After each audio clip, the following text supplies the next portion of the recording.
స్వేచ్ఛ ఎక్కడుంది? నాకు స్వేచ్ఛ లేదు. ఒక్కటే మాట అడుగుతున్నాం వాసనని. జగనన్న ప్రభుత్వంలో మీకున్న స్వేచ్ఛ నిజంగా కూడా చాలా తక్కువ మంది కూడా ఉంటుంది.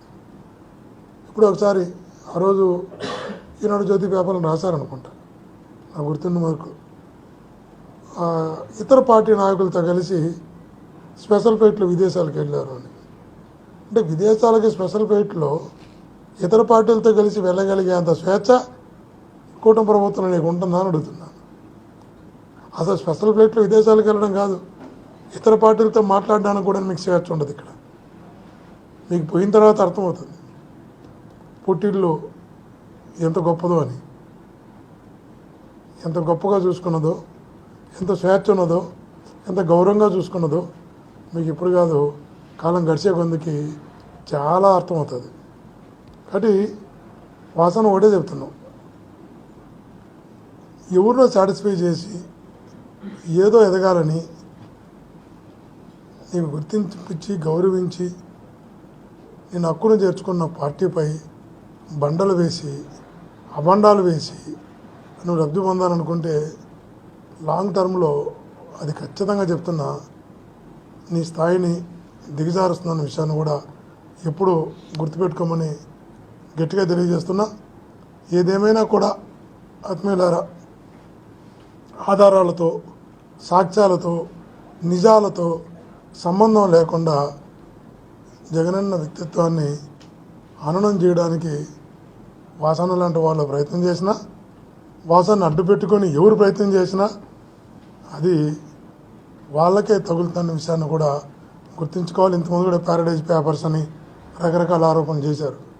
చివరికి అర్థమైనాయి 2017 అనుకుంటా. 19లో రిజల్ట్స్ ఎలా వచ్చాయో మనకంతా కూడా తెలుసు. కాబట్టి వాసన మళ్ళా చెప్తున్నాం, నేను ఎక్కడ ఎంపీగా పోటీ చేసినా, ఎక్కడ ప్రతి పల్లె తిరిగా, ప్రతి ఊరు తిరిగా, ఇక్కడ ప్రజలు ఇట్లాంటి మనస్తత్వాన్ని అంగీకరించిన విషయాన్ని మీకు తెలుసు, నాకు తెలుసు. తప్పకుండా భవిష్యత్తులో జగనన్న వైపు ఎన్ని ఆరోపణలు చేసినా, ఎన్ని అభాండాలు వేసినా, ఎన్ని రకాలుగా ఎంతమంది కలిసి ఒక వ్యక్తిని ఎదుర్కోవడానికి ఎన్ని పార్టీలు కలుస్తున్నాయి, కుటుంబాన్ని కూడా తిరుగుబాటు చేయిస్తున్నారు. ఇట్లాంటి వాసనలను పిలుచుకొని వీళ్ళతో తిరుగుబాటు చేయిస్తున్నారు. ఒక వ్యక్తిని ఎదుర్కోవడానికి ఇంతమంది ఒకటి కావాలా?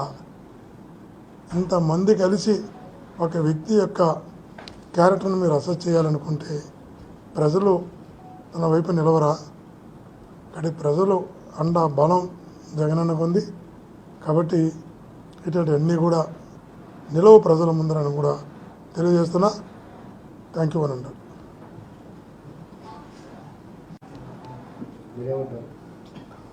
చంద్రబాబు గారు అపాయింట్మెంట్ వాసనకి ఇవ్వలేదని, ఇంకదే ఇంకో అపాయింట్మెంట్ కోసం ఏమైనా మాట్లాడినాడేమో. చెప్పింది నిజమైతే అపాయింట్మెంట్ కోసం కూడా మాట్లాడే స్థాయికి వాసన అపాయింట్మెంట్ తీసుకోవడం కోసం కూడా విమర్శిస్తే అపాయింట్మెంట్ వస్తున్న పరిస్థితికి వాసన దిగజారిపోతాడని నేనైతే కళ్ళలో కూడా అనుకోలే. మేమైతే ఒకటి చెప్తున్నాం మా కార్యకర్తలకు, ఇక్కడ మా నాయకులకు, నన్ను జగనన్న ఇక్కడ పంపిన తర్వాత కష్టమైన నష్టమైన ప్రతి కార్యకర్తకు, ప్రతి నాయకుడికి అండగా ఉంటాం. ఎన్ని రకాల మా కార్యకర్తలను ఇబ్బంది పెట్టాలనుకున్నా, మా నాయకులను ఇబ్బంది పెట్టాలనుకున్నా, వాళ్ళకి ఏ రకంగా మీరు దెబ్బ కొట్టే ప్రయత్నాలు చేసినా వాళ్ళందరికీ బ్యాక్బోన్గా అండగా గట్టిగా నిలబడతాం. ఒంగోలుకి సంబంధించి ప్రతి నాయకునికి, ప్రతి కార్యకర్తకి గట్టిగా అండగా నిలుస్తామని